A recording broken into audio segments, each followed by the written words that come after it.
What up, guys? JP Prodigy here. This is an idea that I'm going to start up. It's my own little show that I'm making. I'm going to do it. Can't guarantee one every week, but I'm going to get them as much as I can. A lot of you know I don't have a computer, so I can only do this when I'm at someone else's house who has a computer. I'm going to call the show Outside the Headset. And it's pretty much just going to be me going off on opinions on certain topics that are going on in the NFL right now. I'd like to start off tonight by gotta say rest in peace to Junior Seau. He was found dead at his house, had a gunshot wound in his chest, and the police are investigating it as a suicide because I guess they found a gun near his body. But they're not sure because there was no suicide note found, and that's usually you find one when someone commits suicide. So, Junior, I hope it wasn't a suicide. I just personally can't find things could have been that hard, but if they were, then I feel for you, man. I wish you could have gotten some help. I mean, Junior Seau, arguably one of the best linebackers to play the game. He's got 12 Pro Bowls at linebacker, which is tied for the most with current Ravens middle linebacker Ray Lewis. For sure, Hall of Famer. Rest in peace, Junior Seau. My prayers go out to your family, man. I'd like to move on to this. A lot of people don't know about this because it didn't get a lot of publicism. The Ravens coach called out the Patriots for the AFC Championship game and the Patriots' past Super Bowls. Harbaugh, it was actually kind of funny, actually. He came out and he's like, the Patriots Super Bowls, they should be taken away. He said the AFC Championship game should have an asterisk next to it because he should have made that kick. He also said that the Super Bowls should be considered tainted. That every single Patriots Super Bowl should be tainted from the 2000s on. Cundiff just missed the kick, man. Don't be mad at the Patriots. Billy Cundiff just missed the kick. Nothing the Patriots could have done. Patriots gave him the opportunity to tie the game. Your kicker just missed it. I hate the Patriots, but even I know that it's your fault, dude. Get a new kicker or something. Billy Cundiff out the door. If that was my team, he'd be out. He wouldn't even have a locker room after the game. I'd tear it all apart, throw it out the locker. It was funny. I laughed my butt off when I saw that. Alright, next we'll talk about the Saints. The Saints suspension, all the fallout that's been happening from that. The Saints situation just keeps getting worse and worse. We started off with the bounty program. Alright, we heard that the defensive coordinator had bounties on opposing players that he would pay to get a big hit or take them out of the game on. Alright. Then we learned that Mickey Loomis, the GM, also back in 2002 to 2005, I think. Don't think I mean that exactly. It was somewhere in that span.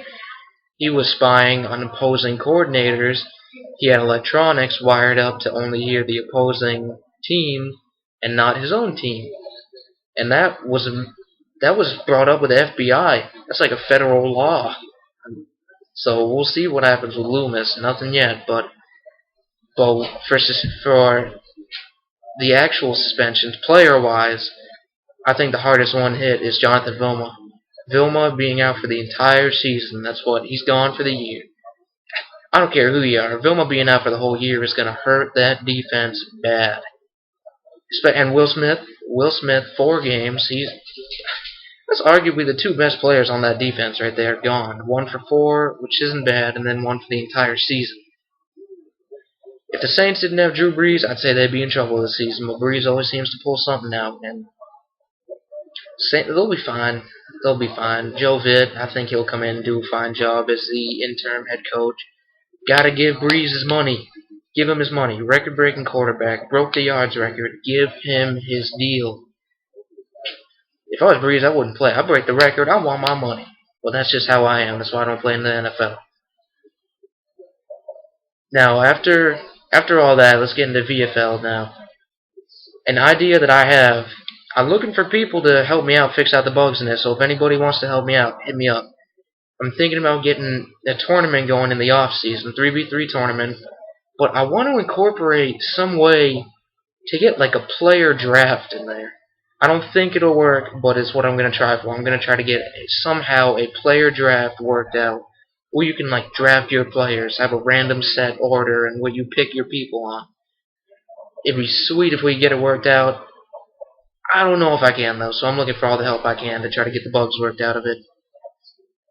Next, the 1v1 league that we tried to run in a franchise mode, but that didn't work out.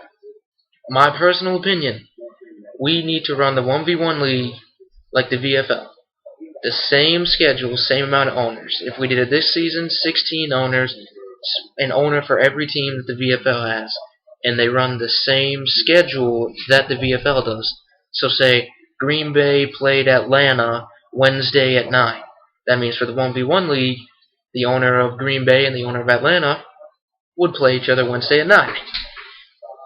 I think that'll be the most organized way to do it. It'll hopefully work out better than the franchise mode because I wasn't in it personally, but I didn't hear good things about it, so that's just my opinion. I think that's what would work the best. Hope you guys consider it. Now, a couple AFL points have been brought up here recently. The one that I brought up, which is the 3 management, how I think the AFL should have their own owner, GM, and AGM. Because right now, there is no set AFL owner. It's just the GM and the AGM. I think if you give the AFL a 3rd management, it will really help make it more organized and cut down on the forfeits. I will admit AFL ran a lot better this year than it did last year. But we're not there yet. We still have to work on it. We need to get better. We need to make the league better so people will want to play in it because, let's be honest, an 1/8 of the league wants to play with it. The other 7/8 think that it's not good. They just think it's where all the bad players go. They're too good to play in the AFL. They won't play in the AFL. Come on, dude, suck it up and just play. I'm going to the AFL this season. I'm going to be an AFL owner. Don't hear me complaining about it. That's another point. I'm not being an AFL owner. I'm being an AFL GM. I'm looking for an AGM. Anybody wants to help me run an AFL team, possibly get considered for ownership in the future, help me out. I don't care if you have to be good. I'm not looking for an all-star player to help me run it out. I'm looking for someone that can help me run the team, run it successfully, be there if I need something, and just help me out. That's all I'm looking for. Someone to help me out. The other AFL point I wanted to bring up, it was actually brought up by Hostility on the forums, is the AFL max bid. We are bringing back the max bid for the VFL this upcoming season, but Hostility brought up a great point of having a max bid for the AFL. Not the same cap for a max bid. We're thinking somewhere of 5 or 6 million for an AFL max bid. That way, you still have roster spots, and you still have the money to go out and fill your players. Because we had people last season that were going for like 9 mil in the AFL. They're just not. You can't call them up. You can't call up a $9 million player in the AFL. I'm sorry, you can't. There's almost no owners that have that much cap room left over in the VFL. So, Hostility, I think you brought up a great point at the AFL max bid. I hope you guys get it worked out, and I hope we can get it in before the season starts because big fan of that idea. Like to give a congrats to TKB Clips, or I'm Uncle Willie's son, on being the new VFL-PA president. He did an absolute great job on my staff last season as my PA rep. He'll do a fine job because he was there whenever I needed him. He was there for every meeting, every appeal we had to discuss. He was great. He did a great job, and I think he will do an even better job with the PA president spot, and he can run things his own way because he had a lot of ideas when he was my staff, but I'd like to see those ideas get in place now. I'd like to see how he runs his PA. This is one more thing that's been pissing me off, guys. So tired of the bias crap. I really am. The Boggs and staff in this league are not biased. I am tired of it. Stop saying they're biased just because you don't like someone or you don't agree with the decision they made. Suck it up. Nobody is biased. You don't have to agree with every decision they make. It doesn't make them biased. Stop. Enough of the crap. It's not going anywhere. Everybody hates it. We're tired of hearing of it. We deal with it every single season. I've only been staff for one season. I got accused of not appealing people's suspensions and having my own bounty program out for people like Greg Williams and the Saints. What's up with that? We are not biased. If we were biased, this league would be a crap hole, and every one of you guys know. So stop coming on the forums complaining about how biased the league is, and the BOGs are no good. They only think for themselves. BS, guys. Come on. If this league was biased, it wouldn't even be a league. We wouldn't be going into season 6. If the BOGs and staff in this league were biased, this league would have fell apart after like season 2. I'm so tired of it. People just need to stop thinking someone is biased because they don't agree with the decision that they make. Two big different subjects right there. People think they're out to get them when they play a BOG, that they only follow the rules when it comes to them. Come on. Smart enough. Grow up. This is ridiculous, guys. This crap should not be happening. We've had to deal with it for so long. Terrible. I hate it. So annoyed with it. I'd slap everybody that said it if I saw them in person.